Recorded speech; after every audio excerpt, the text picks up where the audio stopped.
مجھے توبہ کر لینی چاہیے۔ مومن اپنے اوپر گناہ کو پہاڑ کی جانب سمجھتا ہے، اور حضور علیہ الصلوۃ والسلام فرماتے ہیں کہ یہ جو فاسق اور فاجر ہوتا ہے نا، اللہ کا نافرمان، یہ گناہ کو مکھی کی طرح سمجھتا ہے۔ یہ سمجھتا ہے میں نے اشارہ کرنا ہے، مکھی نے اڑ جانا ہے۔ مومن کی علامت یہ ہے کہ وہ پہاڑ جانتا ہے، اگر غلطی ہو جائے تو پہاڑ۔ امام اعظم ابو حنیفہ رحمۃ اللہ علیہ گزر رہے تھے تو بارش ہو گئی تھی اور کوفہ میں کیچڑ تھا، تو آپ نے جو جوتے پہنے ہوئے تھے ان جوتوں سے چلتے ہوئے نا آپ کے پاؤں سے کچھ مٹی اڑی، تو سامنے ایک یہودی تھا، اب اس زمانے میں دیواریں کچی ہوتی تھیں، اس کے دیوار پر جا کے وہ مٹی جو تھی وہ لگ گئی۔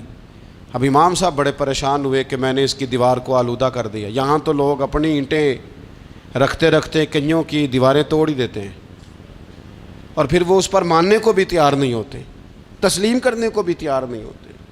وہ کہتے ہیں پھر کیا ہو گیا، اب ہمارا یہاں گھر ہے تو ہم نے ٹرالی منگوانی نہیں تھی، ہمارا حق بنتا تھا۔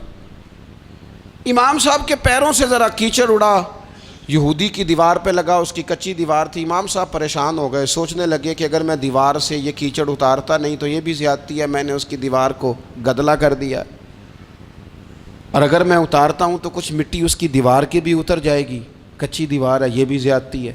مومن گناہ کو پہاڑ کی طرح سمجھتا ہے کہ کہیں گر نہ جائے، اس کی بھی کہیں سزا نہ مل جائے۔ امام صاحب نے اس کے دروازے پہ دستک دی، وہ باہر آیا تو اتفاق سے وہ آپ کا مقروض بھی تھا، اس نے پیسے دینے تھے۔ باہر نکلتے ہی کہنے لگا اوہ آپ تو قرض لینے آ گئے، میرے پاس تو ابھی گنجائش نہیں ادا کرنے کی۔ تو امام صاحب کہنے لگے تو قرض چھوڑ، وہ میں نے معاف کیا، میرے سے غلطی ہو گئی ہے۔ میں آ رہا تھا، لکڑی کے جوتے اس زمانے میں کھڑاؤں لوگوں نے پہنے ہوتے تھے، کہا وہ میرے پیروں سے ذرا کیچڑ اڑا ہے، تیری دیوار پہ لگ گیا ہے۔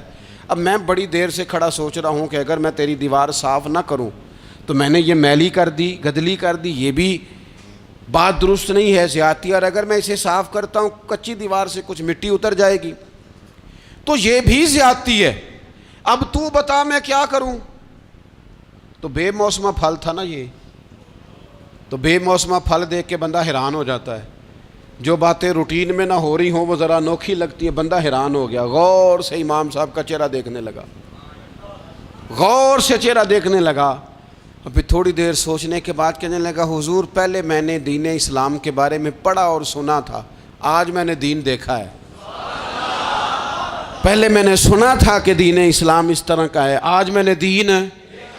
ہم نہ پوری دنیا کے کافروں کو دین سنانا چاہتے ہیں، دکھانا نہیں چاہتے۔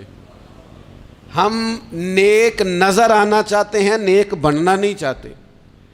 ہم نیک نظر آنا چاہتے، نتیجہ کیا نکلتا ہے کہ کچھ عرصے کے بعد پتہ چل جاتا ہے بندہ کس لیول کا نیک ہے، کیا معیار ہے اس کی نیکیوں کا۔